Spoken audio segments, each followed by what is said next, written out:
বিসমিল্লাহির রহমানির রহিম। আসসালামু আলাইকুম। জনতা রান্নাঘর থেকে সবাইকে জানাচ্ছি শুভেচ্ছা। আশা করি সবাই ভালো আছেন।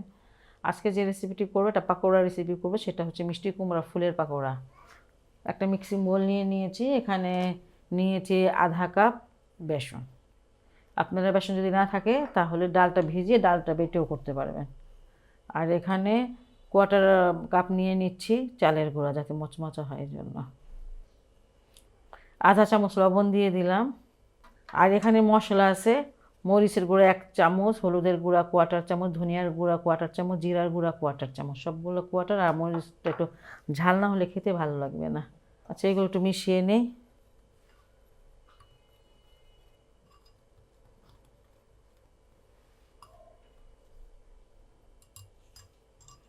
এখানে একটা কাঁচামরিচ খুব কুচি কুচি করে কেটে নিয়েছি, আধা চামচ দিয়ে দিচ্ছি আদা রসুনের পেস্ট। আর এখানে ছোট্ট একটা পেঁয়াজ কুচি করে দিয়েছি।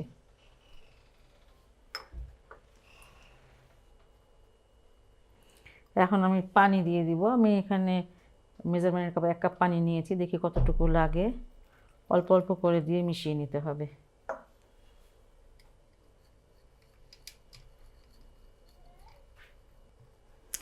এই ব্যাটারটা এমন বানানো লাগবে যাতে মানে ফুলগুলো কোট হয়। এটা হয়ে গেছে মনে হয় আমার, এটা হয়ে গেছে। আর এই যে 2 চামচ পানি বেঁচেছে। আমি এখানে 10-12টা ফুল নিয়ে নিয়েছি। আর ফুলগুলো একটু ভালো করে ধুয়ে, ভিতরে পিঁপড়া থাকে, ভালো করে ধুয়ে নেবেন। ধুয়ে তারপরে এই যে এই ফুলের যে গোড়াটা হয় এটা আস্তে আস্তে করে কেটে নেবেন। এই যে এটাকে ফেলে দিতে হবে। আর এগুলো করে ফেলে দিতে পারেন। তারপরে একটু হাতে একটু করে ভেজে চেপে এমন করে নিতে হবে।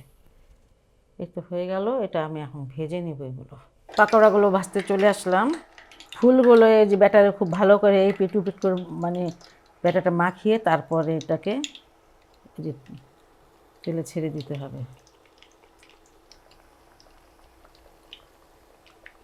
পাকোড়াগুলো উল্টিয়ে দিলাম, মানে উল্টিয়ে দিচ্ছি আর কি। এটাই একদম ক্রিস্পি কিন্তু হয়েছে এই সাইডটা। এই যেমন শব্দ দেখেন, অনেক মজা হবে।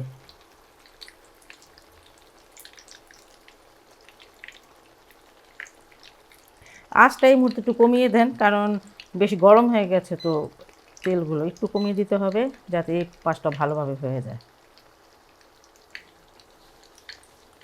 মিনিটের কথা কিছু বললাম না, কারণ আপনারা নিজের পছন্দ মতন কালার করে নেবেন। দেখেন ক্রিস্পি যখন হবে, এই সাইডটা কালারটা দেখলে বুঝতে পারবেন যে ভাজা হয়ে গেছে, ভাজার একটা কালার অন্যরকম, তখন আপনারা কিন্তু উল্টিয়ে দিবেন। দেখেন মাশাআল্লাহ দেখতে কত সুন্দর হয়েছে, অবশ্যই খেতেও খুব ভালো লাগে এগুলো। আর এটা আমি এখন উঠিয়ে নিচ্ছি।